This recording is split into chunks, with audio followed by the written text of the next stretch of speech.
Hi everybody, welcome to the first episode from our series The Way to Master Phonetics, and let's start with an introduction to the importance of phonetics. Why do you think studying phonetics is important? Let's have a look on the board and you will realize the importance of phonetics yourself. When you want to describe this sign, do you say no parking or no barking? I know you know the difference in meaning between parking and parking, but what if you mispronounce the P sound with the B sound?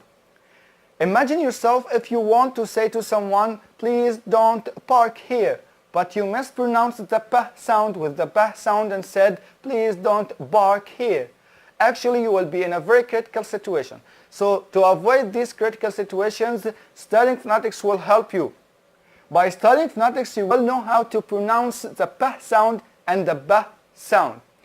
In producing the P sound, the vocal cords don't vibrate. The vocal cords don't vibrate in producing the P sound. While in producing the B sound, the vocal cords vibrate. In producing the B sound, the vocal cords vibrate. So to avoid making mistakes in producing the P sound and the B sound, you can feel your vocal cords.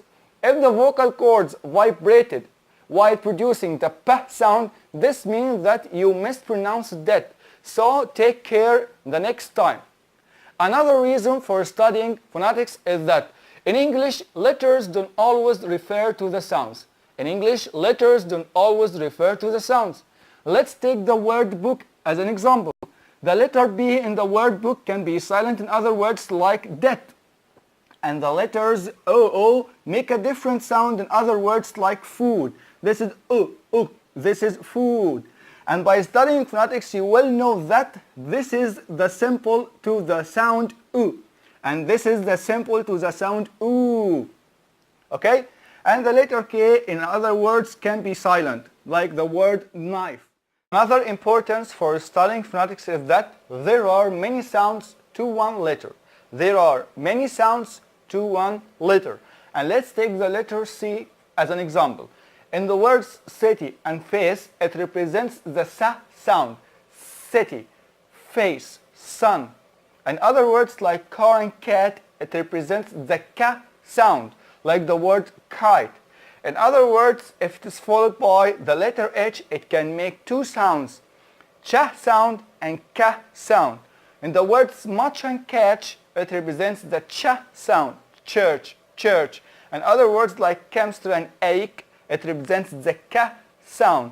So there are many sounds to one letter. On the other hand, there are many letters to one sound. There are many letters to one sound. And look at these words, cry, fly, my, high, and buy. They are all spelled in different letters, but all of them contain the sound I, as in the word I. Cry, fly, my, high, and buy. Now let's see how well phonetics help us to improve our pronunciation.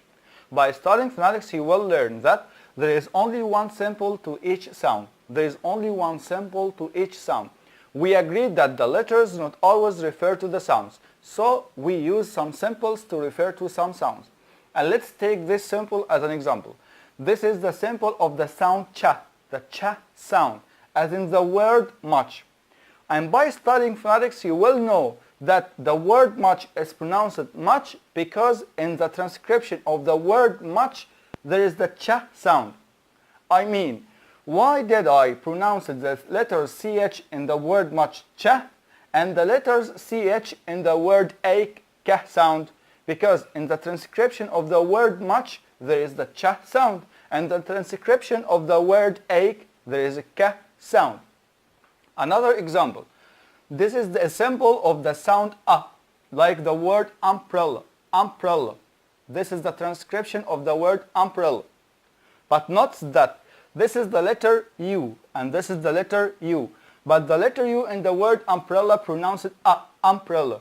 But the letter U in the word uniform pronounced U, U. Why? Because the transcription of the word uniform, there is the ya sound and u, U, uniform.